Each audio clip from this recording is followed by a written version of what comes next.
Hola hermanos, del día de hoy, 2 de septiembre del 2021, es jueves de la 22ª semana del tiempo ordinario. El jueves, oigan, es el primer jueves de este mes. Hay tanto que ir a poner en las manos del Señor a través del don de su Eucaristía, un momento de adoración, nos viene bien a todos. El jueves consagrémoslo siempre, agradecerle al Señor este don magnífico y estemos ahí en la presencia del Señor, dejémonos ver por Él, que Él nos mire y que mire nuestro corazón y que nos cambie. Porque sin duda eso es lo más importante, que nos cambie.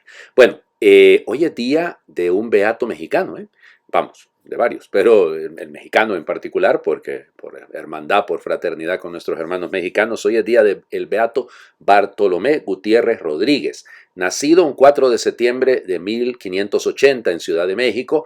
Era bastante voluminoso, pero él quería ser agustino, les cuento, y entonces se fue, entró con la orden de San Agustín y llegó a ser superior. Él quería ser misionero y quería ser mártir, y decía que él quería ir a Filipinas y luego a Japón y que en Japón iba a ser mártir.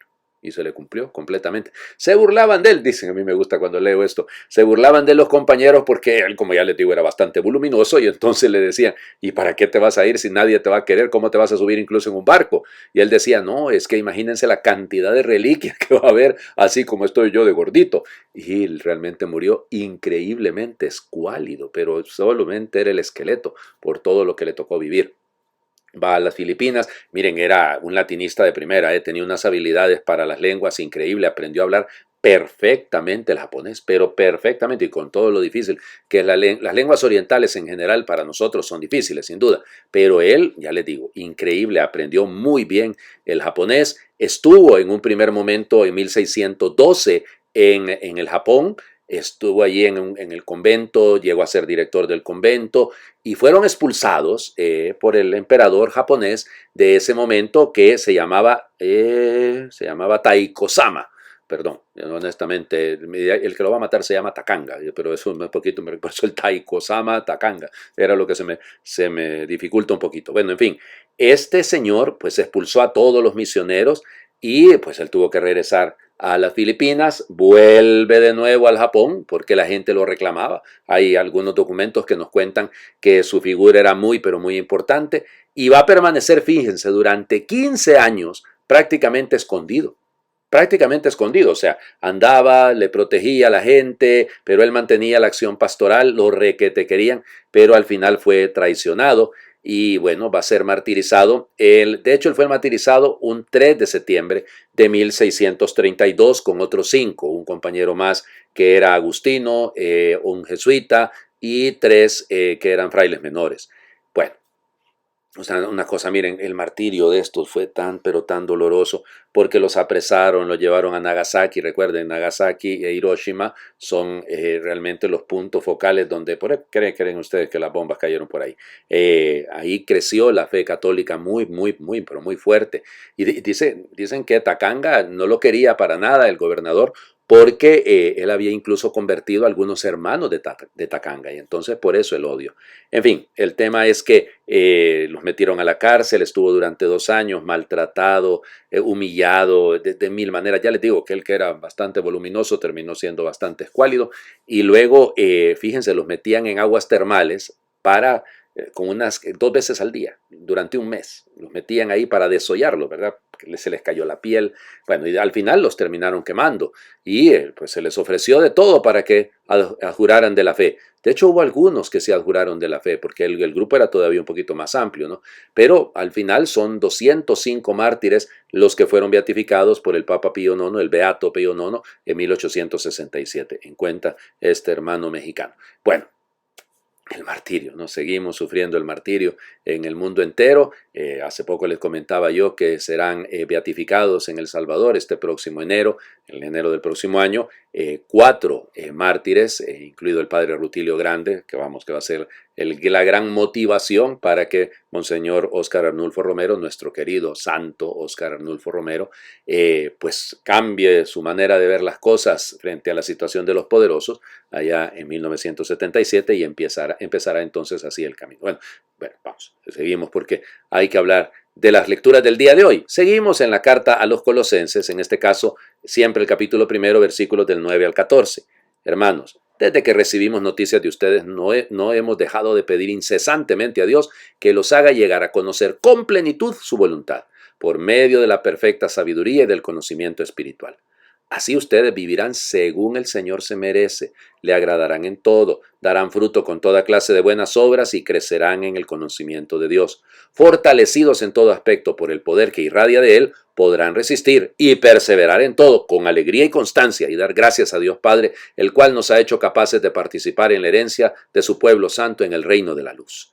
Él nos ha liberado del poder de las tinieblas y nos ha trasladado al reino de su Hijo amado, por cuya sangre recibimos la redención, esto es, el perdón de los pecados. Palabra de Dios, te alabamos, Señor. Desde que recibimos noticias de ustedes, dice Pablo, claro, porque Epafras les ha contado a él y a Timoteo, está hablando en plural Pablo, está pensando en Timoteo, que lo tiene a la par, de todo lo que hacen. Y por eso, fíjense, en lugar de decir Pablo, y le damos gracias a Dios por esto, dice Pablo, y no hemos dejado de pedir para que, miren incesantemente a Dios, que los haga llegar a conocer, y fíjense, con plenitud su voluntad, para que por medio de la perfecta sabiduría y del conocimiento espiritual. Estos tres elementos son clave de la vida espiritual. Llegar a la plenitud en el conocimiento de la voluntad de Dios. Esto es importante. Alcanzar la perfecta sabiduría y el conocimiento espiritual. Vamos.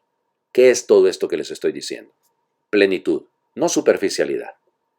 Sabiduría, la sabiduría divina, por eso habla de sabiduría perfecta, el conocimiento espiritual.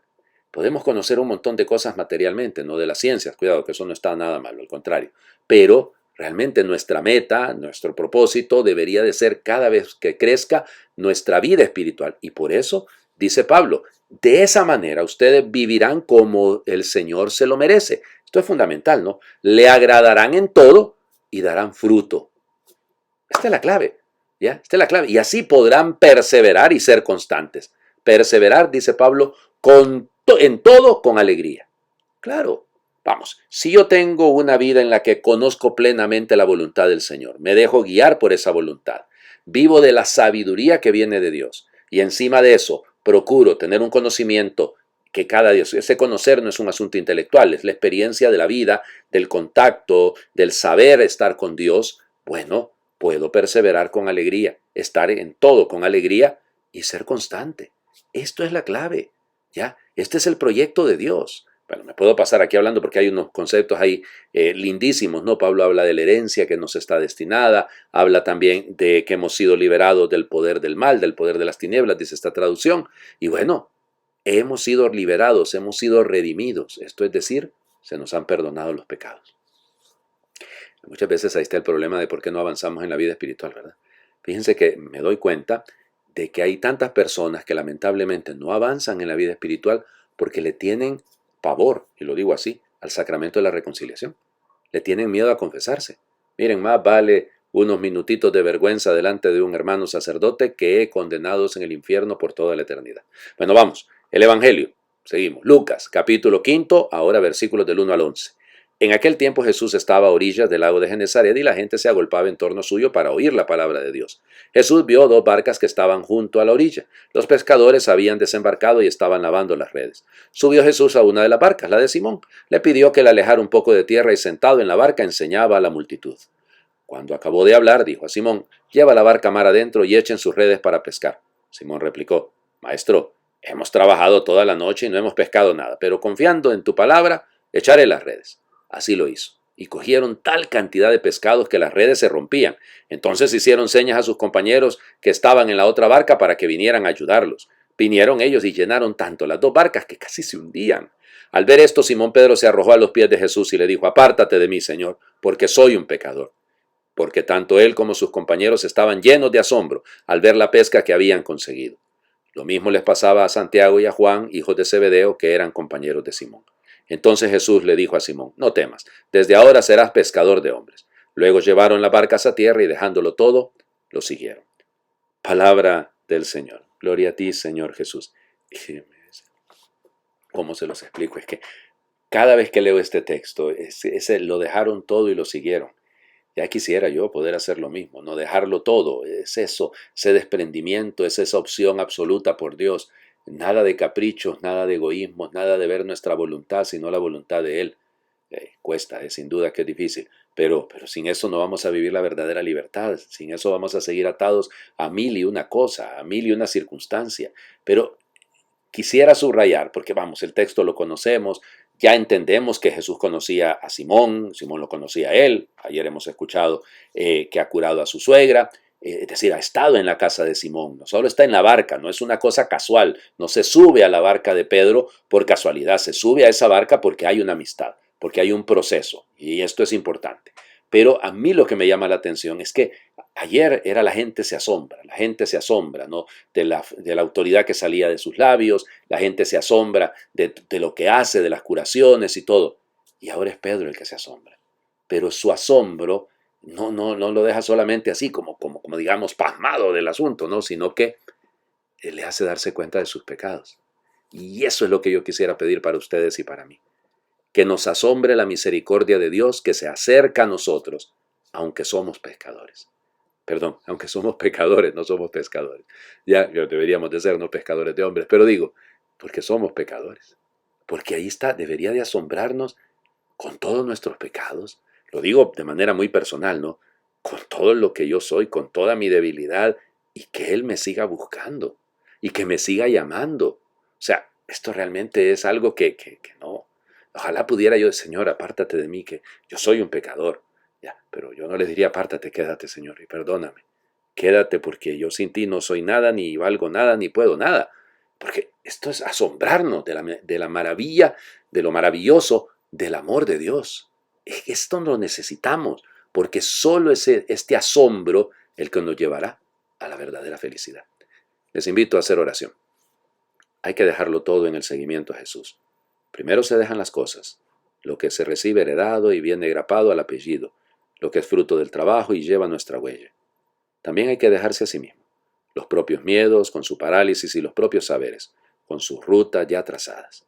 Después hay que entregar la llave del futuro, acoger lo que nos ofrece el Señor de la historia y avanzar en diálogo de libertades encontradas mutuamente para siempre, que se unifican en un único paso en la nueva puntada del tejido.